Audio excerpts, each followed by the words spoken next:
That is a good one. Right. Okay, so you're 26 now. Yep. How do you feel your career's been progressing? I would say slowly but surely. But honestly, last year I figured out a few things for myself at least, because I ended up having a surgery for the iliac artery. Yeah. So I realized I had a blood flow limitation in my right leg. And also I've had Epstein-Barr virus the year prior, twice. So that was a bit of a pickle, you know. So Yeah. I've had my fair share of setbacks in the last 2 seasons, I would say.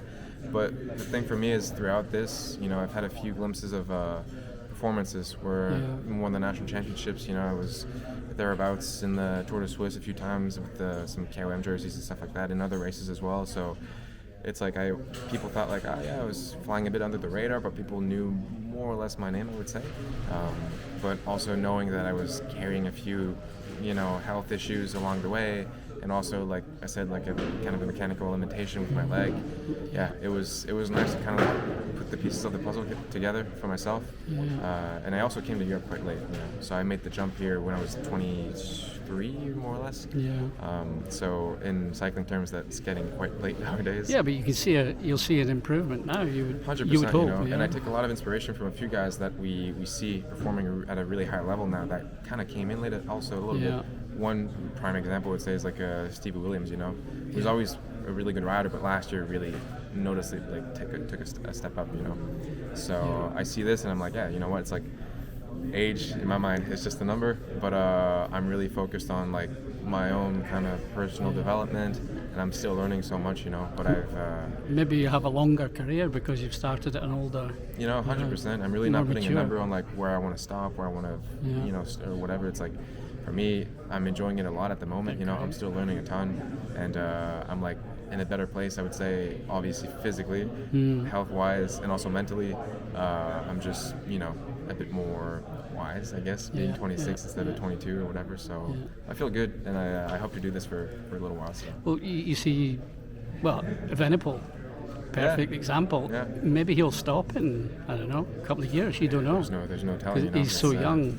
Well, he was so young. Yeah, exactly. So that's. And he's had so many problems as well. You don't know. Because now we see a lot of young riders performing at a really young age, but like still physiology hasn't changed that much, you know, throughout the years. It's not to say like now that you're 30 years old, you can't be at your best, you know. No. Well, it was always the way you, at 28, 30, you were your best. Right. Now at exactly. Maybe it's 16. Now they're 18. Yeah, exactly. Maybe that's why they also really started pretty young. So I started late, which is like I'm kind of just taking the whatever, you know, progression bracket that we have, and I kind of slide it towards the. Yeah, but you're more a mature mentality as a person, you know. So you can handle things that maybe a 16-year-old hasn't got a clue. Yeah, basically. That's a good point. I would think. I believe that. Yeah. No, I agree. I mean, I'm obviously a lot older than 16, and I still do stupid things. So. Do you see yourself as a one-day guy or a stage race? Well, I would say I wouldn't say necessarily I would go for general classification. You know, podiums or wins or stuff like that. But obviously, I think in the future. The team always struggled to find my perfect race calendar because like you could do either stage races or also one-day races. You can still do the classics, you know. You can position and stuff like that. So it's a nice problem to have, you know, not knowing exactly where you want to go. And I also really enjoy doing a different mix of races, but it has to be obviously and calculated. But I really enjoy one-day races. I would say that's where I get most of my results or exposure, if we can say. And then, but I do like these kind of 1 week or 4 or 5 day long stage races, which aren't like obviously in the Alps, but just medium and, you know, profile stages. You rode well in the Tour of Britain and another one I rode, I can't remember, but in the shorter stage races. No, I like these types of races for sure. If the team got a Grand Tour invite, would you be interested, or is that? Oh, 100%. No, that's a big goal of mine actually, is to make whatever Grand Tour we end up having, and hopefully this year, you know, I'd like to make the team. And I would assume that Tom is probably going to go, and also be a support for him, and then just do what I love doing, you know, which is going up the road, getting in some breakaways, and trying to fight for those like stage wins or stage results, you know, because winning a Grand Tour, having done what I've done so far, it's like I have to be realistic, but also I set the bar relatively high to work hard enough and then eventually get close. So that's my goal. But for sure, Grand Tour would be awesome. And I've also heard that it makes you. It changes the rider. Yeah, exactly. I think every rider I've ever spoken to says the same. After 3 weeks, you're a different man. Yeah. So looking forward to that. So you've been under 23 and elite Canadian champion. You want that back again? Yeah. Yeah. For sure. Of course. I'm this year maybe trying to do the TT as well.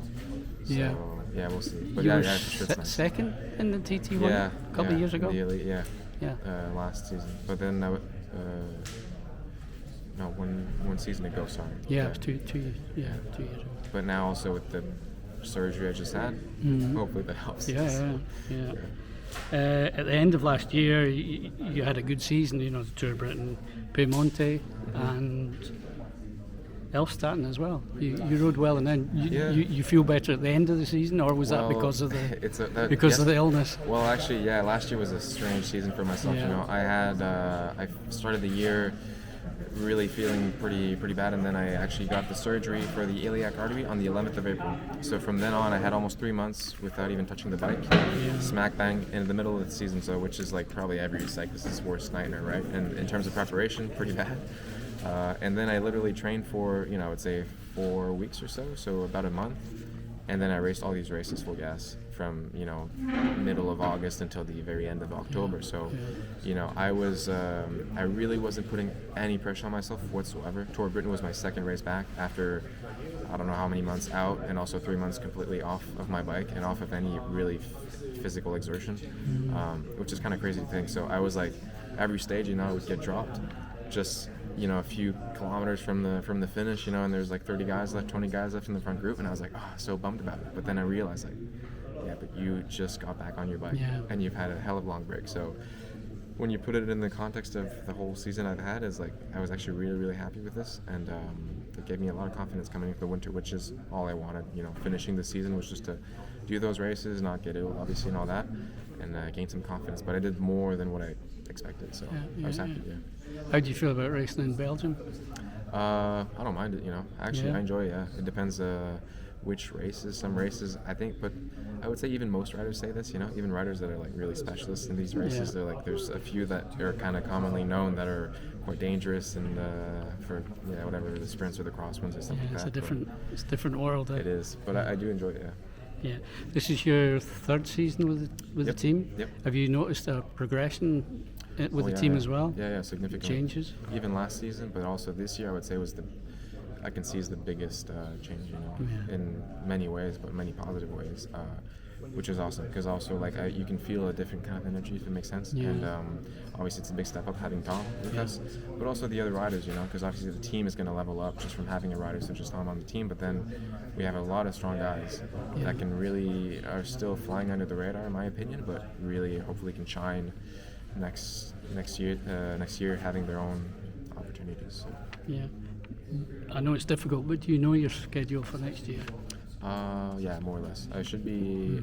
I mean, things could change with invites and stuff, I guess. Exactly. So that's kind of it's difficult. That's the ifs and buts that are still in the air. But hopefully, I'll be racing with Tom until Sanremo. So we'll start together in Alula and then race together pretty much up until Sanremo. So I'll be hopefully supporting him and trying to be one of the guys that are closer to him. And then I would like to go then do the Cobble Classics and have a few opportunities there. Yeah, Alula the first race? Yep. Oh, nice. Into the desert we go. Yeah.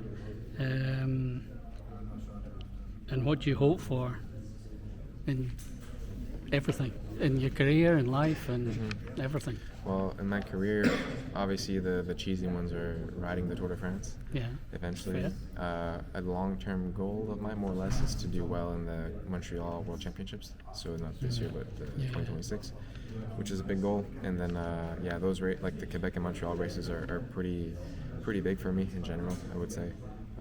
Then I'd like to get the time trial national championships eventually, just to add to the collection. So that would be nice. Yeah, that'd be good.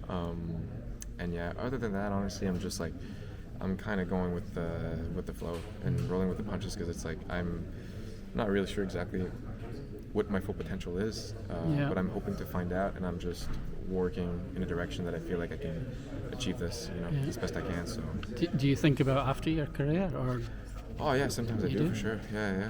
It's something I think about a lot, and like I did a few classes, business administration, All right. which is really not a lot when you think about it. But actually, I'm more of a outdoorsy kind of person. So I was thinking actually of doing a lot of like kind of mountaineering, mountain guide, like kind of adventure classes, courses, stuff like that. So that would, especially now that I'm living up in Andorra, I have a really nice backyard. So that kind of lit a spark inside of me, and it's something that's kind of in the back of my mind. So not that I'm like focused on that, because obviously now my 110% focus is all on what I'm doing at the moment. Yeah. But I do wander off and think about these things for sure. Yeah. Do you think it's easier for a Canadian to make it in Europe now, or do you think it's the same? Ooh, it depends. There's always been one or two, or, Yeah. there seems maybe more this year. I don't know. I think so. Honestly, I think at the World Tour and Pro Team level, like we've got a few really solid riders, and I don't know if we've had so many in the past. Well, there was like Stephen Barry when I was younger, and then there was like there's been a the few Hugo really good Houle riders and- through the years, but I yeah. don't know if there's been like at least like a 10 or so that are No, like kind of consistently up there in the races and stuff. So it's really nice to see. But I will say though that like the railway or the path to the World Tour or to the pro level for young riders and U23 riders is pretty rough. It's like it doesn't seem like there's a clear way into the pro ranks. If you're a young guy, I come from North America at the moment, so that's quite tough.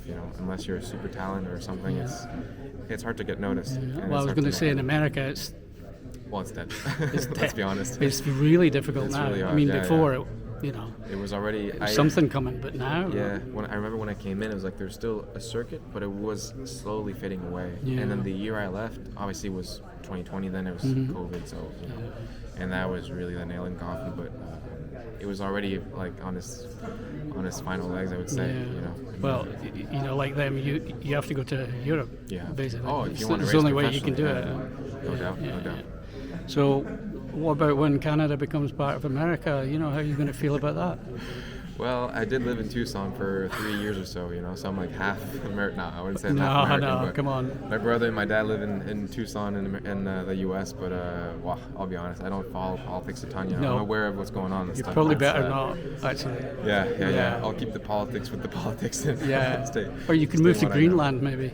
Maybe, or yeah, Panama. Yeah. It's cold enough, It's like similar to Canada, so we'll see. Yeah, I was going to say, what about the winters in Canada? You're happy to be here? Yeah, well now I'm in Andorra, right? So I actually feel kind of at home, which is nice for me. Yeah. People think it's awkward because I'm like, oh, actually, for me to have the snow, but also being able to train because the roads are dry and stuff. It's like the best of both worlds. I can go like ski mowers, just see people skiing and stuff. It's for me, it's I kind of found my perfect training ground, I would say, in Europe, and I'm really happy there. So no, I like it. I don't mind the winters. I used to do acrobatic skiing and ski all winters, so I really like the winters actually. So it's nice to have the bit of both. What happened to your arms? Yeah, that wasn't skiing though. I was. No. So the quick version is just sprinting yesterday at the end of our 6-hour endurance ride, doing 30-second efforts pretty much. And I had this straight piece of road going 65 an hour, and after 20 seconds of effort, my chain just snapped, and I went ass over head. As you would. Yeah. 60 km. So honestly, like I'm really, really lucky to be here and nothing broken, nothing, ton of skin missing. 2-3 stitches, but that's it. Nothing bad. So. Oh well. Yeah. Bounced back pretty. Could have I been- think my could have teammates thought I was. Yeah. kaput, Oof. let's say so. Yeah. All good. Could have been. Built Could have tough in been really Canada. bad. Yeah. Okay, that's great. All right. Thank you. Let's